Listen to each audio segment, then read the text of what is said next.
শিশু, কিশোর, নারী, পুরুষ কিংবা বয়োবৃদ্ধ, মিয়ানমারের সামরিক বাহিনীর নির্যাতন আর হত্যাযজ্ঞ থেকে রেহাই পায়নি রোহিঙ্গাদের কেউই। এক প্রতিবেদনে এমনটাই জানিয়েছে জাতিসংঘের মানবাধিকার দপ্তর, যেখানে এসব নির্যাতনকে বলা হয়েছে মানবাধিকার লঙ্ঘন ও জাতিগত নিধন। নিজ নাগরিকদের উপর এই হত্যাযজ্ঞের দায় স্বীকার করতে মিয়ানমারের প্রতি আহ্বান জানিয়েছে জাতিসংঘ।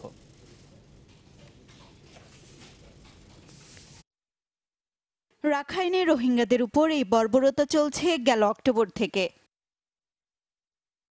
মিয়ানমারের এমন হত্যা, ধর্ষণ কিংবা বাড়িঘর জ্বালিয়ে দেওয়ার ঘটনায় নিন্দার ঝড় ওঠে বিশ্বজুড়ে।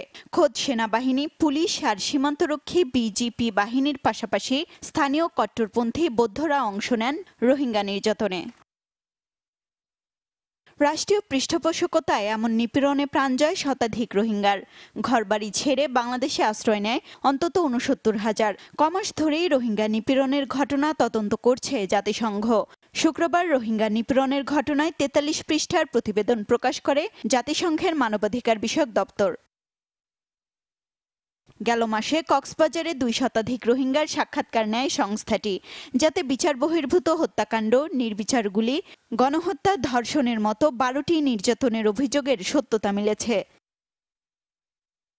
১০১ জন নারী সাক্ষাৎকারে জানিয়েছেন সেনাবাহিনীর হাতে নিপীড়নের কথা। ২৪% নারী ধর্ষণের শিকার, গুম করা হয়েছে অনেককেই। এর আগে ওআইসির পক্ষ থেকে রোহিঙ্গা নিপীড়ন বন্ধের আহ্বান জানানো হলেও বরাবরের মতোই সব অভিযোগ অস্বীকার করে আসছিল সু চি সরকার।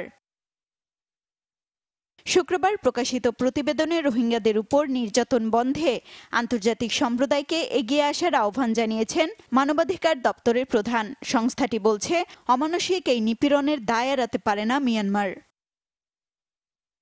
মুন্নিমুন, চ্যানেল 24।